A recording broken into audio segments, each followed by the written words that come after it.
अब सीधे चलते हैं अहमदाबाद के वटवा इलाके में। जगह है कुतुब नगर सैयदवाड़ी। तारीख 29 अप्रैल 2026।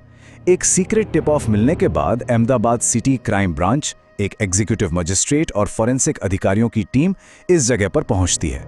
वहां का माहौल एकदम तनावपूर्ण था।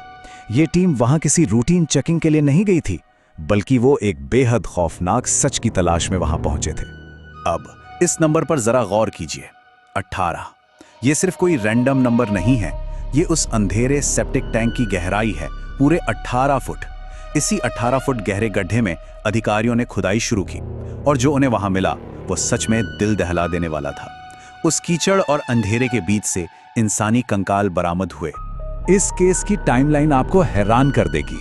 साल 1992 एक इंसान अचानक गायब हो जाता है, बिल्कुल हवा में वाष्पित होने की तरह। फिर आता है अप्रैल 2026, यानी 3 दशक से भी ज्यादा का वक्त बीत जाने के बाद उस कंकाल की खुदाई। और फाइनली मई 2026 में एक साइंटिफिक ब्रेक थ्रू मिलता है, डीएनए मैच। सोचिए, 34 साल बाद विज्ञान ने इस डेड केस में फिर से जान फूंक दी। और ये जो चमत्कार हुआ, ये मुमकिन हो पाया डीएनए प्रोफाइलिंग की वजह से।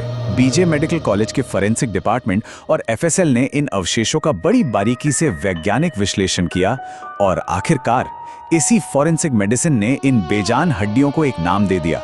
वो नाम था फरजाना दोसुभाई राधनपुरी, एक ऐसी महिला जिसके बारे में दुनिया ने ये मान लिया था कि वो 1992 से बस लापता है। अब जो बात सबसे ज्यादा डराने वाली है वो इस जानकारी में छिपी है। ये कोई बाहरी दुश्मन नहीं थे, बल्कि पूरा का पूरा परिवार ही इस साजिश में शामिल था। मर्डर, सबूत मिटाने और क्रिमिनल कॉन्स्पिरेसी के इतने गंभीर आरोप अपनों पर ही लगे। इसमें मुख्य आरोपी कोई और नहीं बल्कि खुद फरजाना का पति शमसुद्दीन और उसका भाई इकबाल थे, साथ ही 2 और लोग भी।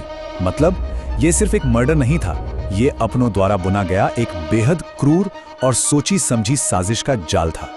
लेकिन सवाल ये है कि ऐसा हुआ क्यों? जांच में जो वजहें सामने आईं वो बहुत ही परेशान करने वाली हैं।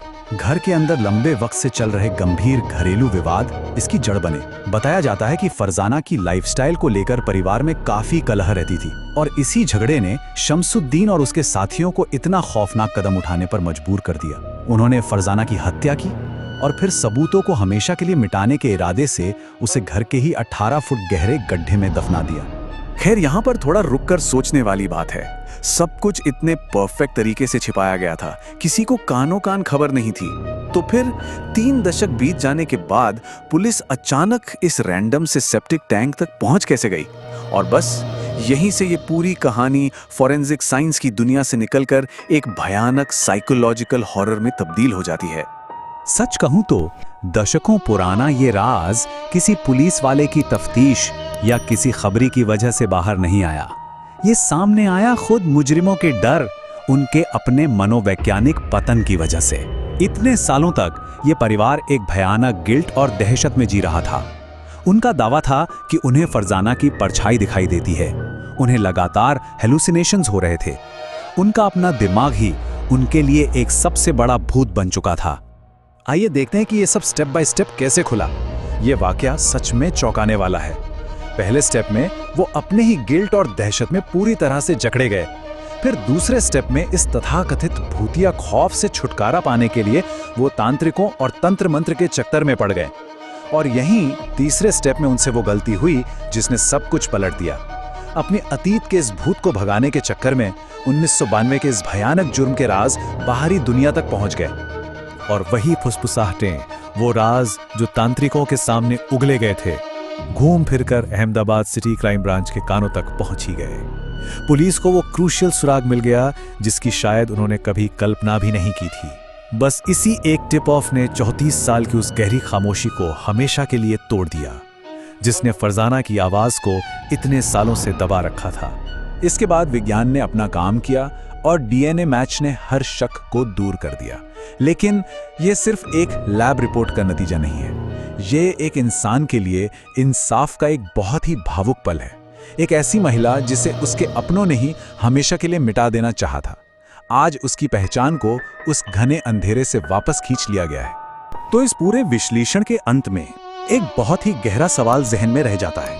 इस केस ने यह साबित कर दिया है कि भले ही कोई इंसान कानून की नजरों से बच निकले, लेकिन क्या उसका अपना ज़मीर, उसका गिल्ट आखिरकार एक ऐसी जेल बन जाता है जिससे कोई कभी भाग नहीं सकता।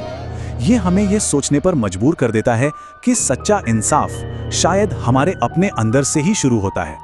इस मामले की गहराई को हमारे साथ समझने के लिए बहुत बहुत धन्यवाद।